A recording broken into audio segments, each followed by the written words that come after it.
Hello YouTube, it's DasGregor, and welcome back to part 2 of Minecraft 101 for Gentoo Linux. In the first video, we learned about installing Minecraft in Linux and setting up a menu icon, as we see in here under Games, and we have Minecraft Vanilla. Today, I hope to go ahead and discuss setting up that bare bones Minecrafting modded environment. Now, the first thing you're going to want to do is decide what type of modded environment you're going to make. So let's go ahead and open up Minecraft. Right now, the two biggest versions that you will probably want to work with is version 1.7.10 and 1.8. Now, prior to 1.7.10, there was 1.6.4, and that was really big, such as at the beginning of last year, some really great mod packs came out, like Attack of the B Team and a few others that, well, let's just put it this way, Attack of the B Team was my favorite of all of them, and I enjoyed playing that. But after a while, you start to miss some of the new features in some of the newer mod packs, or at least the newer versions of Minecraft. So, the first thing we need to do is set up the environment. Now, we sort of did that with 1.8.8, and that is the latest environment. But what we want to do is we need to set up either a 1.8 or a 1.7.10 environment. Now, to do that, we're going to create a new profile.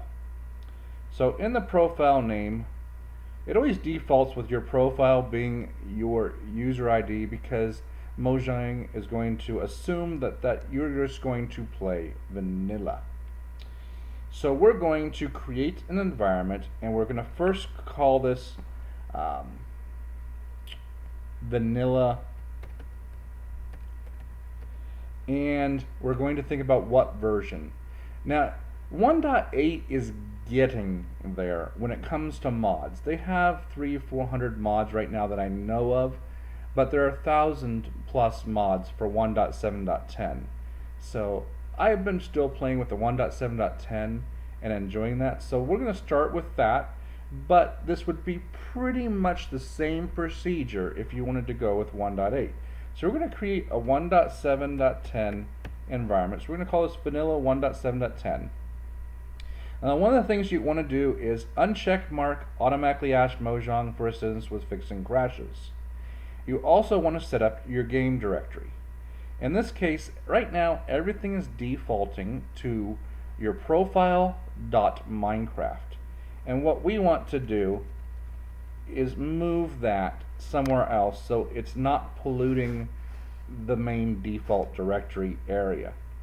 Now, you can either create a folder called modpacks at the root, or you can put it in your Minecraft folder. So right now what we're going to do is we're going to put it in our Minecraft folder, and we're going to create here a modpack folder, and under that I'm going to put vanilla, and I'm going to put 1.7.10. Now, don't worry about creating these folders first. When you do this, it will create the folder when you first start the game.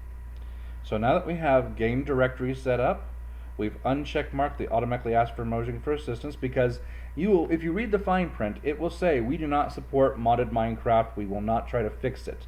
So there's no sense in sending the crash reports to them so that they can look at.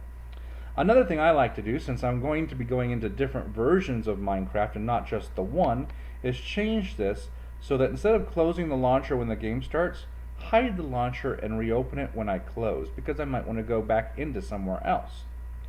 Now, the rest of this is okay, but we want to change next the use version. Instead of using the latest version, we want to find 1.7.10.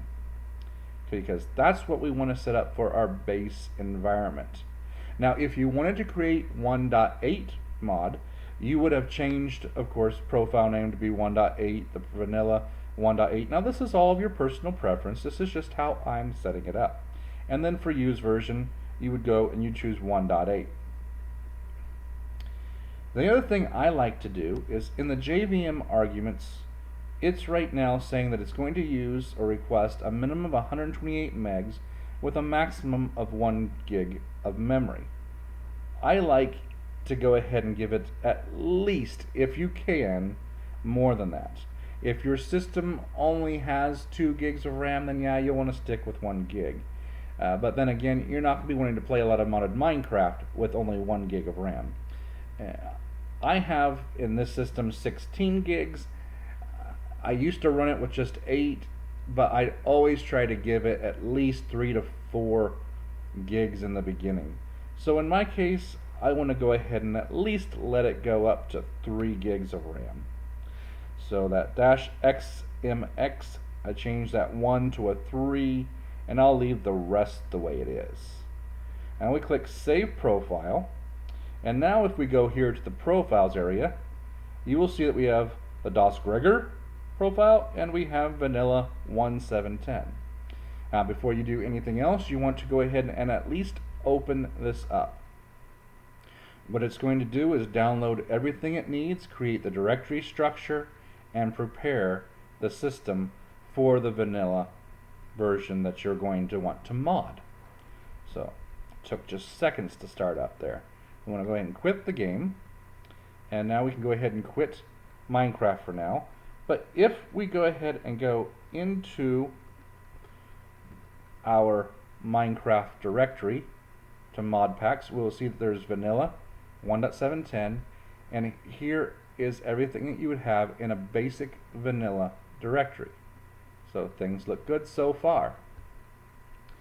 Now, there are a couple really good resources out there. We're going to look at those.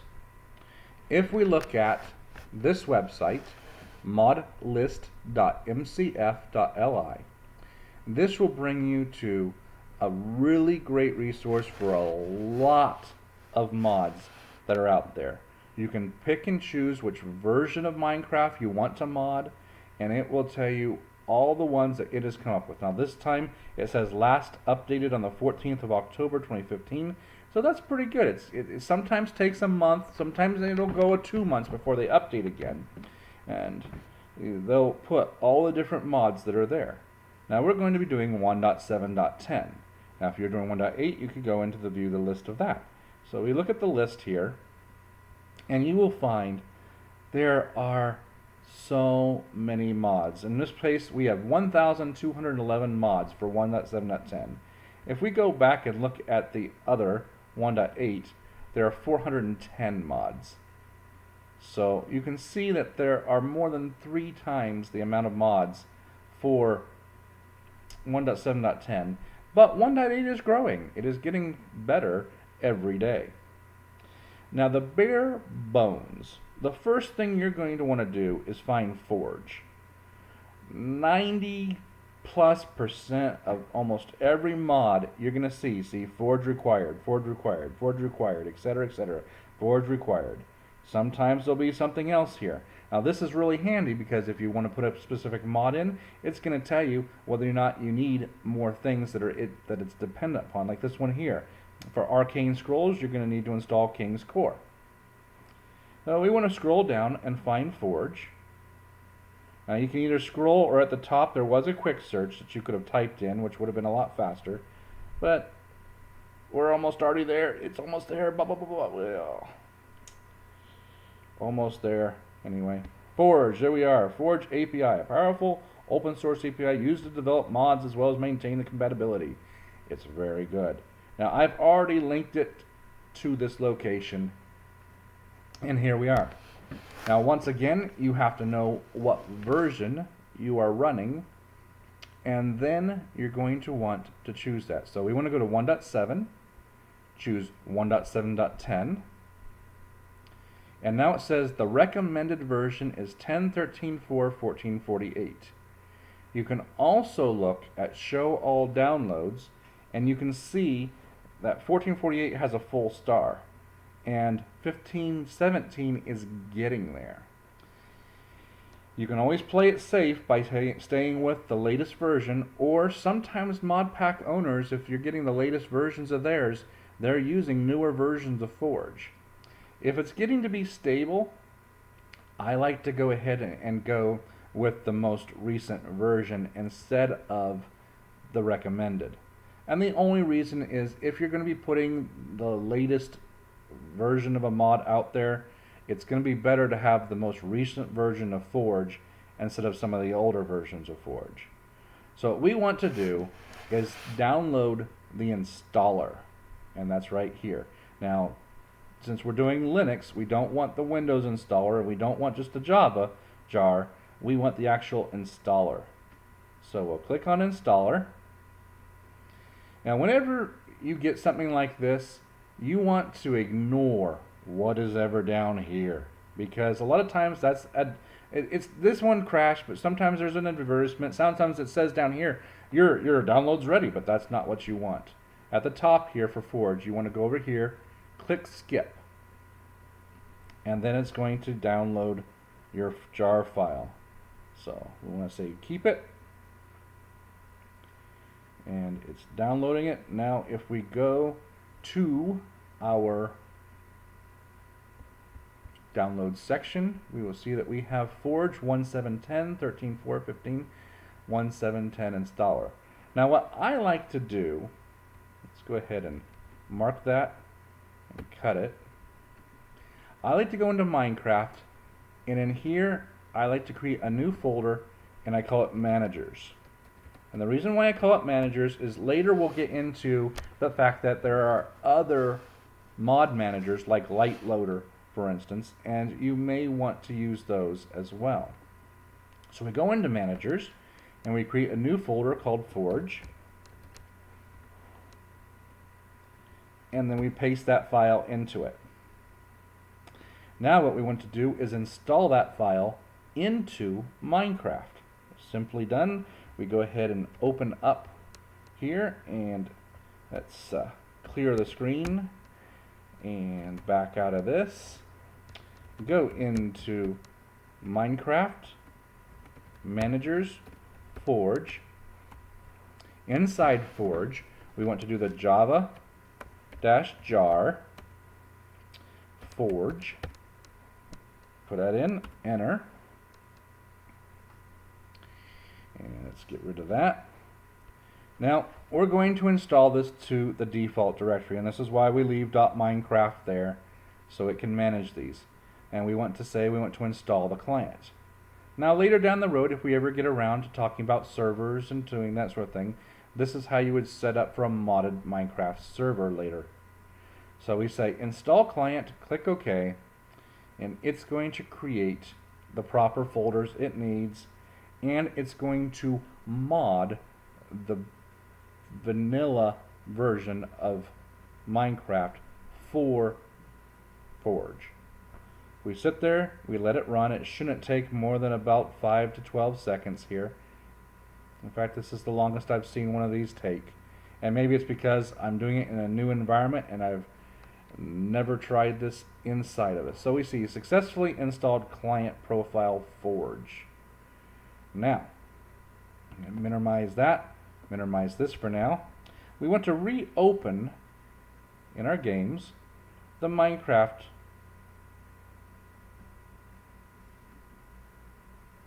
application.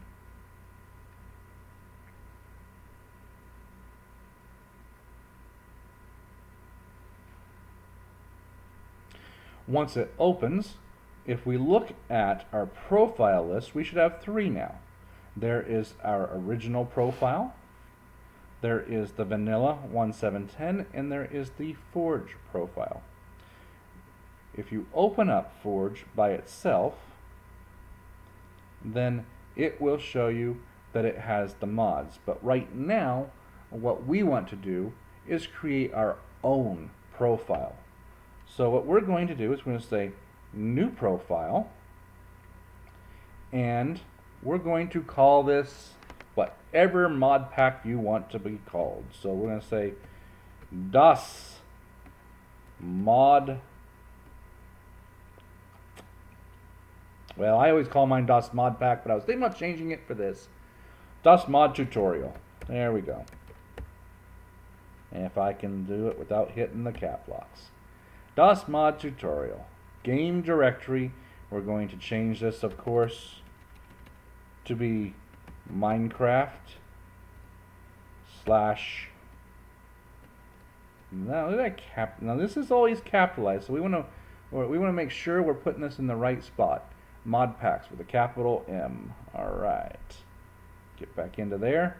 Modpacks slash, and we're going to call this DasMod tutorial. Now you can call this anything you want. It's up to you. You can put it anywhere you want.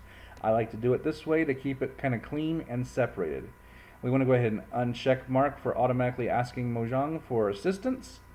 We want to change the launcher so that it reopens when we're done. We want to come down here to use version, and now we want to make sure we're using 1.7.10 Forge and that version of Forge. So notice before we had the option of all the other releases that were available up here at the top, or latest, but down here we want to actually use our modded version of 1.7.10. And if you were using 1.8, it'd say 1.8 Forge. We want to make sure we change our arguments here and give it whatever you feel comfortable giving for RAM. I like to do that one. So we save profile. We come back over to here. Now we have DasMod tutorial. And we hit play. Now, this time we're going to see a little bit different of a screen as Forge will be loading itself. It'll take just a moment or two for it to pop up. There it goes. And we should see a different. As you see, we have loading constructing mods. The first time you ever run one of these, it will take a little bit longer as it creates all the directory structures. Now let's move that over there a little bit. Let it go through. While that is doing that, as we see it's starting to speed itself up, we'll just finish it out. And there we go. Now you will see that this says it is Minecraft 1.7.10. We're running MCP version 9.05, FML version 7.10.099, Minecraft Forge 10.13.4.15.17. We have 3 mods loaded and 3 mods active. Hooray! We have a modded version of Minecraft with the basics. Now we're just going to go ahead and quit this for now because the music's going to drive me nuts while I'm trying to talk to you. And it brings this back up because we told it to relaunch it. Now this is your notes. You'll see where it says it stopped it and all that. This is your actual, if you're looking for problems, you can look at. Up here, of course, you can see our different mods or profile editors that we've created. And you really don't even need this Forge mod anymore. So just to keep things clean, we can actually take that and we should be able to delete it. Right click on it, delete profile. Delete profile, that'll clean it up. Now we just have our latest version, our modded version, and our vanilla version. And this is what you're used to seeing right here. So now that we have modded Minecraft, what do you do? Well, let's first just see what it did here. We have our mod packs, and now we have vanilla, and we have DasMod tutorial. Now notice, there are a couple new folders here. Server resource packs, saves, resource packs, mods, logs, and config. Any new mods that you want to add, you're going to want to put in the modded area right here. If that mod has a configuration file that you need to work with, it will put it in the config file. Right now, we've got nothing. There's nothing listed because it's just basic, but we should have the Forge mod configs. And we'll talk about these a little bit later. Saves is where your world files will go. So once we create a world and we give it a name, there will become a save here with that name title. If you wanted to ever put a texture pack, if you've heard of texture packs and that sort of thing, you'd want to put them inside the resource packs area, and that would allow you to change the look and feel based upon whether or not someone's made a resource pack of all the blocks like Sfax pack, etc. For right now though, we've got a basic setup, and you're going, what do I do? Well, that's where that website comes in real handy. We can go ahead and close this one here, and you can start looking at all the different things you can add. But let me tell you a few things just to get started. First, let's see where we are in this video. We are at 20 minutes. I have talked too long, so this will have to stay for another day. This gets you to the next spot, so if it's morning, evening, noon, or night, I hope you're enjoying it. Have a great day. We'll talk to y'all later. DasGregor signing off. Bye, guys.